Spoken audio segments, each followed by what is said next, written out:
penúltimo capítulo do livro de Atos chega hoje no canal Bíblia e Poesia. Estamos terminando o livro de Atos. E nesse episódio de hoje, Paulo faz uma viagem e ele enfrenta muitos desafios no caminho, mas ele também aproveita a oportunidade, no meio desse turbilhão de acontecimentos, para mostrar o amor de Jesus e o poder do Evangelho na vida de uma pessoa. Então vamos lá? Na primeira pessoa plural é que esse enredo é apresentado para mostrar os acontecimentos na vida do nosso pastor amado. E vou seguir este mesmo princípio no conteúdo aqui narrado. Ficou decidido que navegaríamos para a Itália naquele dia. Paulo e os outros foram trazidos da prisão e entregues a Júlio, o centurião, que ao regimento imperial pertencia. O navio de Adramítio para a Ásia embarcamos. Estava conosco Aristarco, um macedônio, nós notamos, e no dia seguinte, em Sidom, o navio ancoramos. Júlio, o centurião, para com Paulo, demonstrou tamanha bondade. Permitiu que fosse ao encontro dos amigos para que fossem ali supridas todas as suas necessidades. Quando partimos de lá, ao norte de Chipre passamos, porque os ventos eram contrários e ao mar aberto atravessamos. Ao longo da Cilícia e da Panfilha, em Mirra, na Lícia, nós aportamos. Ali o centurião encontrou um navio alexandrino que estava de partida para a Itália e nele ali nós subimos. Navegamos por muitos dias e muitas dificuldades sentimos. Chegamos à cidade de Quinido, mas o vento contrário veio impedir e a nossa rota proposta nós não pudemos prosseguir. Navegamos ao sul de Creta para defronte de Salmona seguir. Com dificuldade costeamos a ilha e a um lugar chegamos perto da cidade de Lazéia, de Bons Portos nós a chamamos. Tínhamos perdido muito tempo e tornara-se perigosa a navegação. O dia já estava alto, passado da hora da primeira refeição. Paulo os advertiu e disse que nós deveríamos nos preparar, porque a viagem seria desastrosa e perigos podem nos acarretar, não só para o navio, mas para todo ser que aqui está. Mas o centurião não quis aos conselhos de Paulo ouvir, mas ao conselho do piloto e do dono do navio ele preferiu ouvir. Visto que o porto não era próprio para o inverno passar, a maioria decidiu que deveríamos continuar, com a esperança de alcançar Fenícia para o inverno ali, naquela cidade enfrentar. Soprava o vento sul e pensavam que obtiveram o que desejavam. Por isso levantaram as âncoras e ao longo de Creta navegaram. Um vento noroeste muito forte sobre o navio desencadeou e assim cessamos as manobras e o navio à deriva ficou. Passando ao sul da ilha, Cauda, mais dificuldades encontramos, até que o barco salva-vidas do mar agitado nós arrastamos.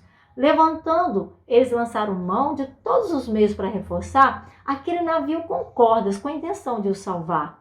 Temendo que o navio viesse nos bancos de areia encalhar, baixaram as suas velas para a deriva o deixar. Quando chegou o dia seguinte, ainda o navio era castigado, assim, violentamente, e os marujos tiveram que urgente ver seus pertences ao mar lançados. Quando chegou o terceiro dia, usando as suas próprias mãos, começaram a destruir o navio, desfazendo de sua armação. Nem o sol e nem as estrelas naquele céu apareciam. Sobre todos veio um abatimento, esperança de salvamento de todos nós desapareciam. Muito tempo tinha passado sem aquele grupo comer e Paulo se levantou diante dele, se colocou e começou a lhes dizer: meu conselho deveriam ter sido por vocês escutado e todo esse prejuízo poderia ter sido evitado, pois da cidade de Creta o navio não deveria naquele dia ter sido afastado. Mas agora, coragem, é que eu venho recomendar, porque a vida de ninguém desse navio se perderá. Porém, nesse navio, toda a carga se destruirá. Um anjo de Deus a quem adoro e a quem pertenço ontem me apareceu e um recado importante do Senhor Jesus ele me deu. Paulo, não tenha medo, você deve comparecer diante de César, o governador, e pela graça do Senhor salvarão os que estão com você. Então, tenham ânimo, senhores, conforme eu tenho dito, todos nós nos salvaremos e nenhum de nós estará perdido, pois eu sei que se cumprirá o que Deus me tem prometido.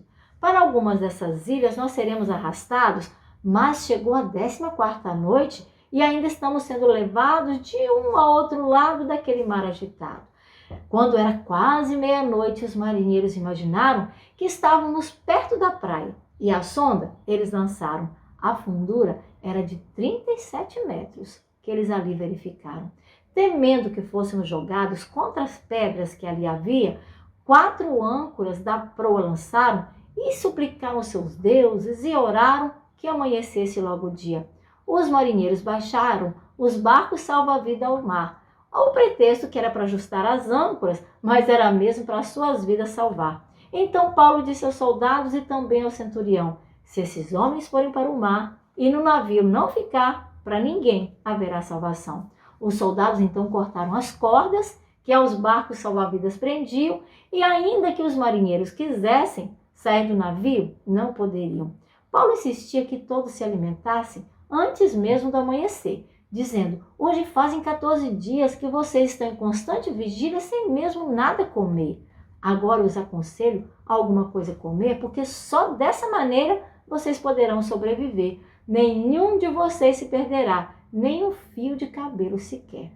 Dito isto, Paulo tomou o pão e, graças por ele, a Deus rendeu. Depois o repartiu a todos e começou a comer. Todos ali se reanimaram, começando também o mesmo fazer. 276 pessoas naquele navio estavam, e depois de terem comido o peso do navio, aliviaram, pegaram toda a carga de trigo e no mar a atiraram.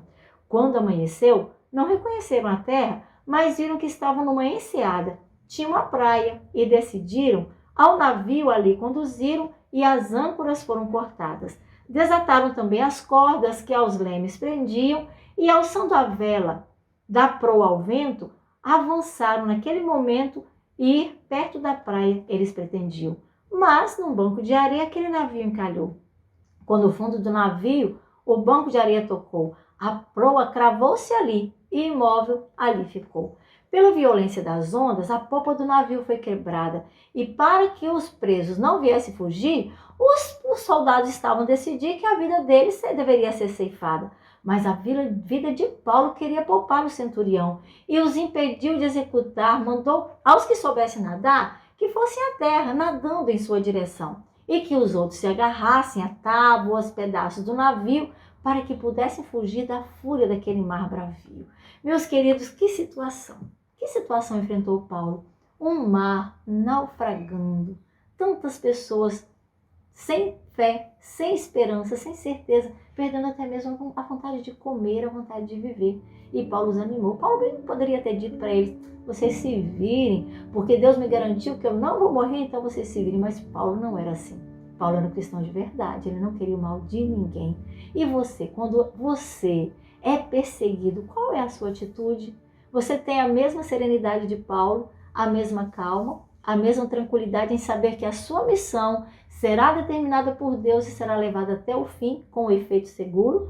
Que Deus te abençoe, meu querido. Eu tenho orado por isso também, para que Ele me dê o mesmo espírito manso de Paulo, de tranquilidade e de confiança, em saber que quando Deus controla a vida de uma pessoa, mesmo que o mal apareça surgir, ganhar a batalha, mas no final da história, tudo redundará em bênçãos, mesmo que a vida seja ceifada.